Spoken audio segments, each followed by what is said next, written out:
Well, good morning. Welcome to 1111, and we're continuing through the book Faith Without Religion, The Kingdom Quest.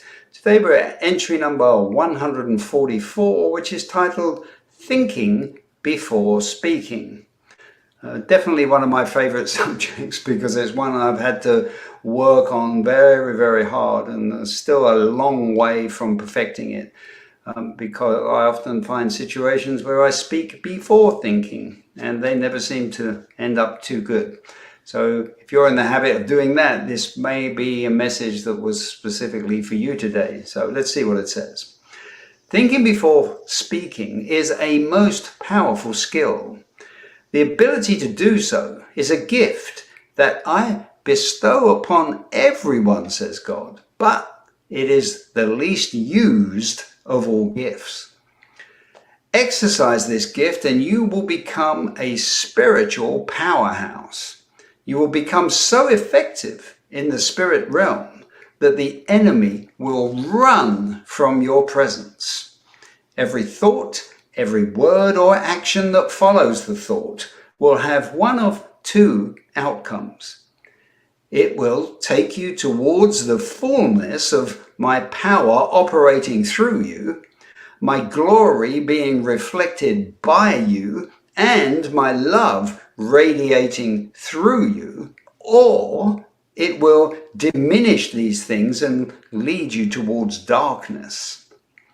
Understanding this will clearly show you how much of the time people are standing still in a spiritual sense, or moving forward so slowly that it hardly makes a difference.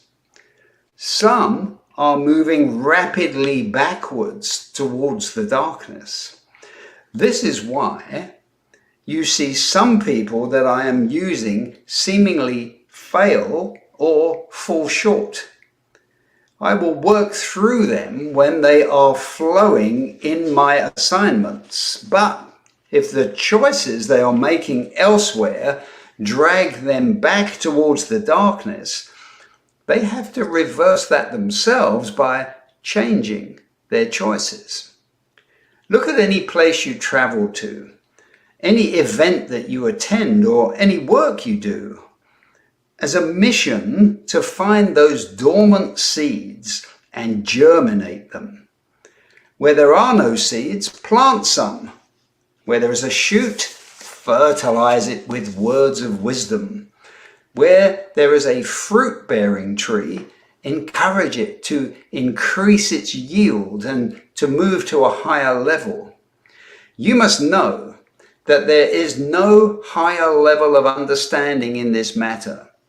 Once you know that everything is spiritual, there is no further enlightenment necessary.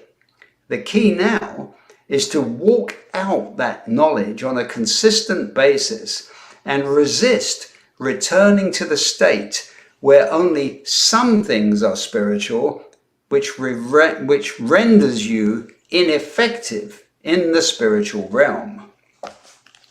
Wow. Powerful stuff once again.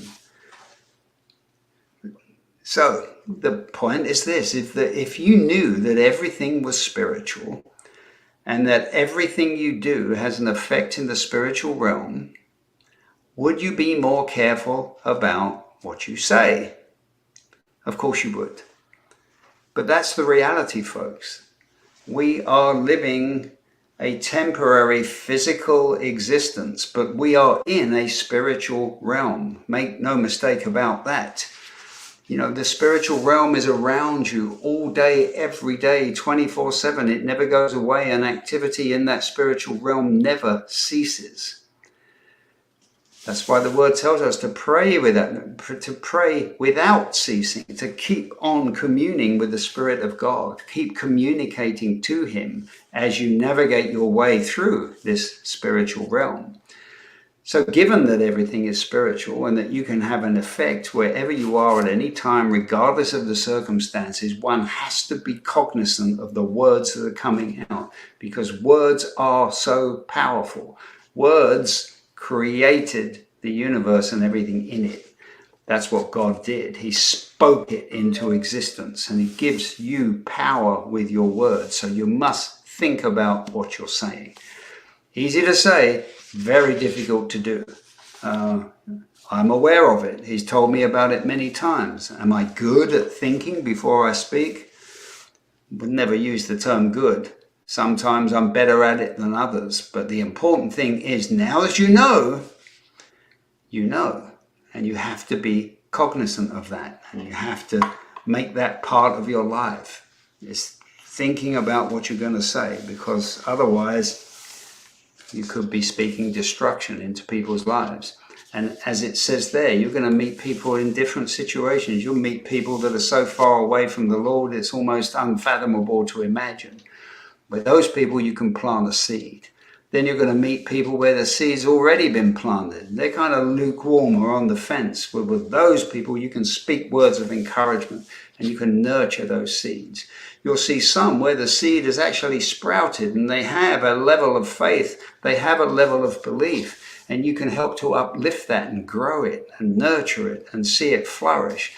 And then you'll find some that may be even further along than you, but they're actually bearing fruit in their spiritual lives. And with those people, you can just further encourage them, but you can also learn from them yourself so that you can also produce fruit in your life.